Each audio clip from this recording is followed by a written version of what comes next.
So my name is Nick Rasmussen. I'm currently working in the Washington, D.C. area in the United States as Senior Director for Counterterrorism and National Security Programs at the McCain Institute for International Leadership. Before that, I served in government for over 27 years in a variety of senior positions related to counterterrorism and national security.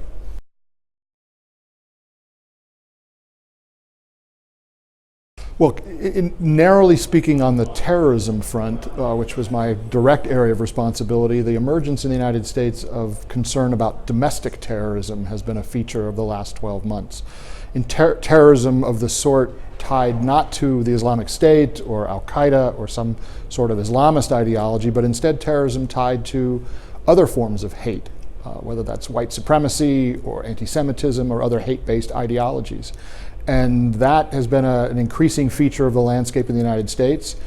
More broadly speaking, I think the last 12 months have seen a resurgence in concern about state versus state conflict. You've seen flare-ups and tensions between the United States and Iran, concern about how the North Korea nuclear problem might be managed and whether that might lead to conflict in North Asia. So again, it's an unstable international security environment right now.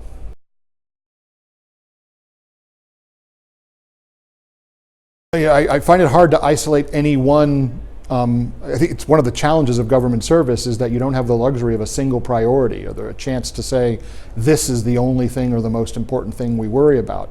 It usually ends up being half a dozen things, and it includes some of the things I mentioned. Managing tensions between some of the malevolent state actors, whether that's Russia or Iran, China in some instances, and certainly North Korea, making sure that we manage those engagements so that we don't end up unwittingly or inadvertently stumbling into conflict that would have, catastrophic implications economically and socially. But then also managing the kind of global threat environment around cyber activity, which of course means not only state actors but non-state actors. The fact that all of our systems are tethered to an internet backbone that makes us all in some ways advantaged but also vulnerable. And so you kind of wonder when will we have that moment when our cyber infrastructure is attacked in not just a harassing small scale kind of way, but in a large scale way.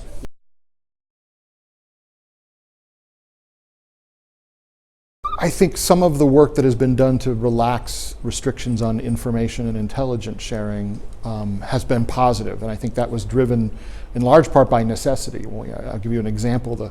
The phenomenon of foreign fighters a few years ago during the conflict in Iraq and Syria, it affected dozens of countries around the globe, and it meant that we were in a position now where we needed to share information not only with our closest partners like the Five Eyes, Australia, the United Kingdom, Canada, New Zealand, the United States, but we might just as much need to share information and work collaboratively with countries with whom we've never worked before. And so I would argue that there needs to be an open-mindedness on the part of governments about sharing intelligence, even sometimes sensitive intelligence, in order to leverage the capabilities of other countries to help deal with our security challenges.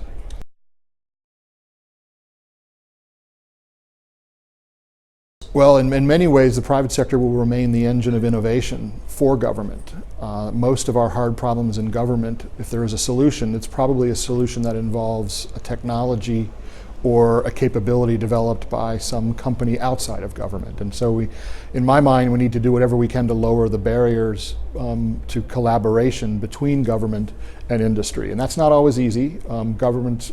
Industry operates off a different model, a business model, and their set of incentives will never align completely with government. But a shared sense of what the problems are is a good first step and can allow government and industry to collaborate more effectively.